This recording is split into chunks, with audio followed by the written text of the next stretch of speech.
I'm glad that this day is finally here. And thank you all for coming.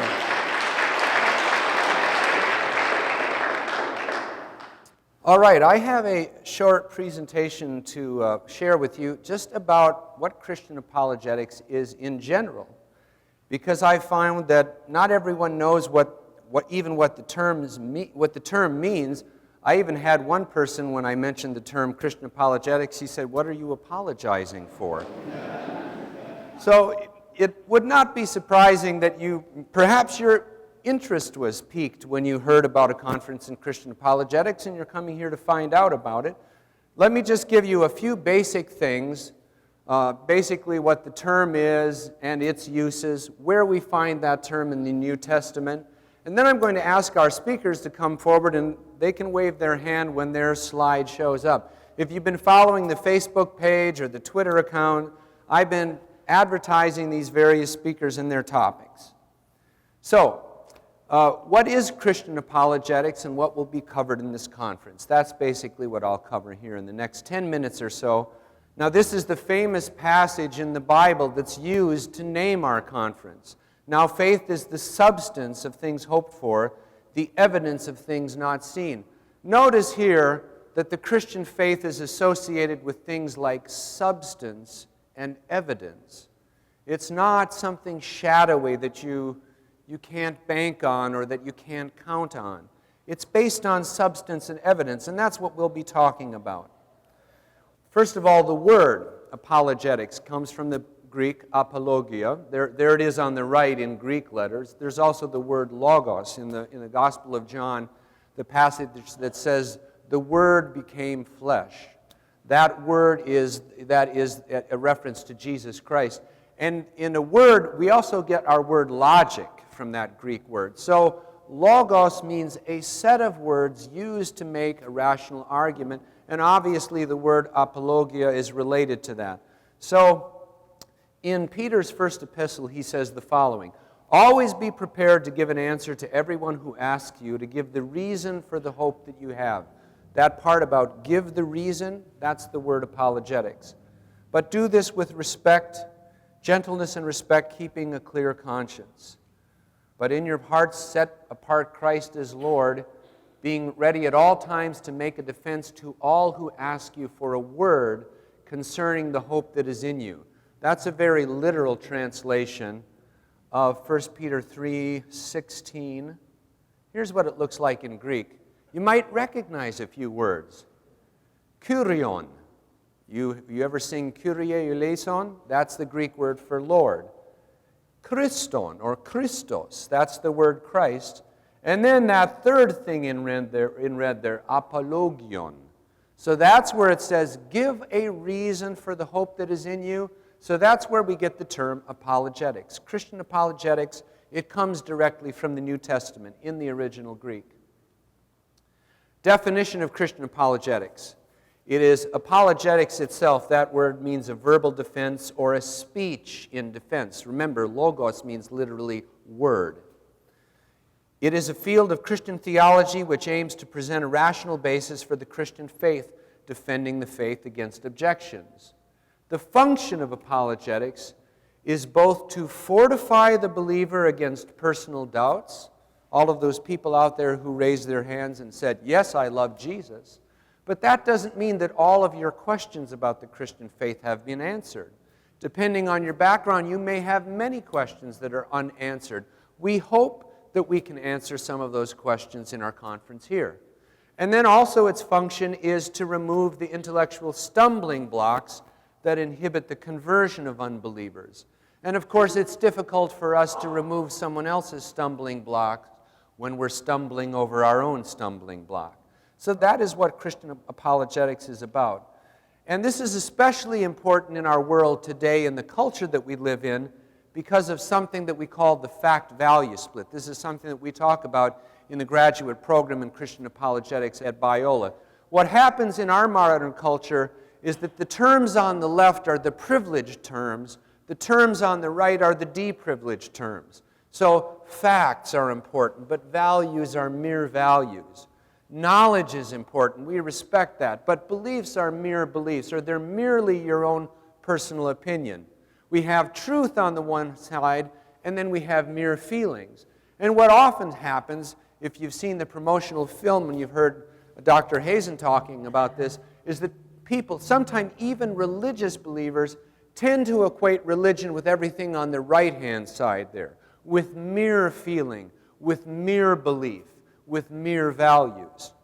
Well, the message of Christian apologetics is that Christianity is based on more than mere feelings or mere beliefs. It's the danger of fideism. Fide is the Latin word for faith. Fideism is I believe because I believe because I believe because I believe, without really being able to give an answer. And of course, in 1 Peter, we are told that we need to be ready to give an answer. So it's the fact-value split that's responsible for this problem of fideism.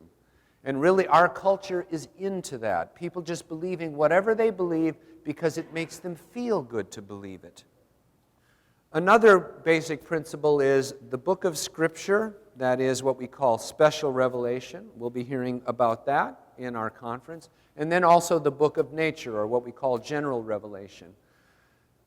Christianity is a religion which claims that God has revealed himself both in Scripture and in nature, and God has revealed himself in a person, that God himself became a human being in Jesus Christ. The Old Testament passage, probably the most famous Old Testament passage on the topic of Christian apologetics, and especially dealing with the book of nature, is this one, Psalm 19. The heavens declare the glory of God. The skies proclaim the work of his hands. Day after day they pour forth speech. Night after night they reveal knowledge. Notice, they reveal knowledge, not mere opinion. They have no speech, they use no words, no sound is heard from them, yet their voice goes out into all the earth, their words to the end of the world. So that's Psalm 19, and the psalm continues, a brilliant passage about how God is revealed in his handiwork. Now here are our Evidence 2014 speakers, and I'd like them to actually come to the stage now so that you can see if they match the pictures that you see on the screen.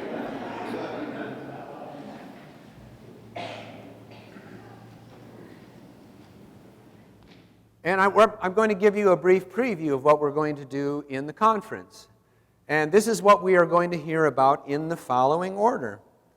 First, we have a presentation by Reverend Jan van Osten. Can you raise your hand? There he is. And his title is Christianity Among the World Religions, How Christianity Alone Birthed Theology, the Cradle of the Natural Sciences. So it's about the relation between Christianity and various achievements of civilization, of Christian civilization. Did you know that Christian civilization invented the university? We are here in the context of learning and in the context of a university.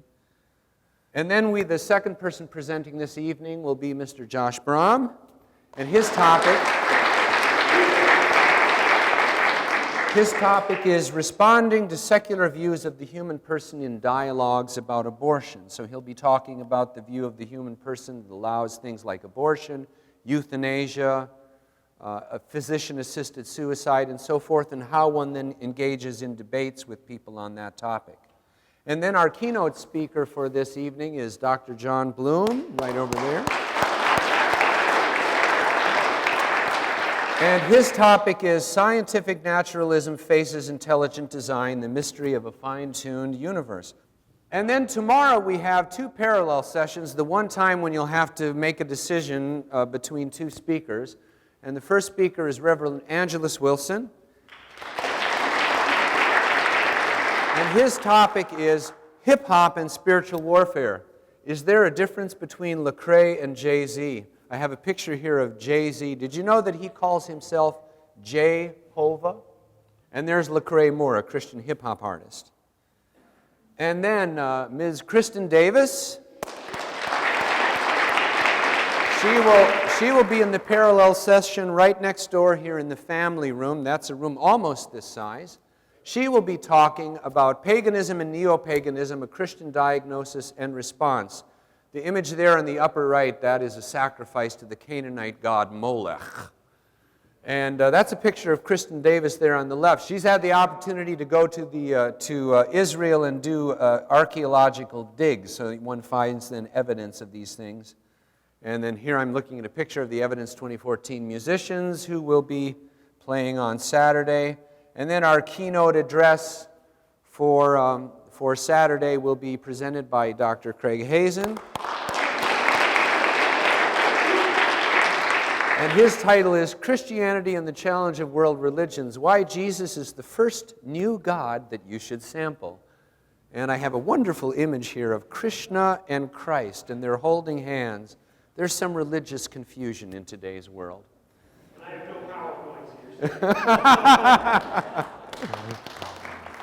So that's the end of my PowerPoint slide. We will give you a 5-minute break, and then we'll come back and hear Reverend Jan van Osten.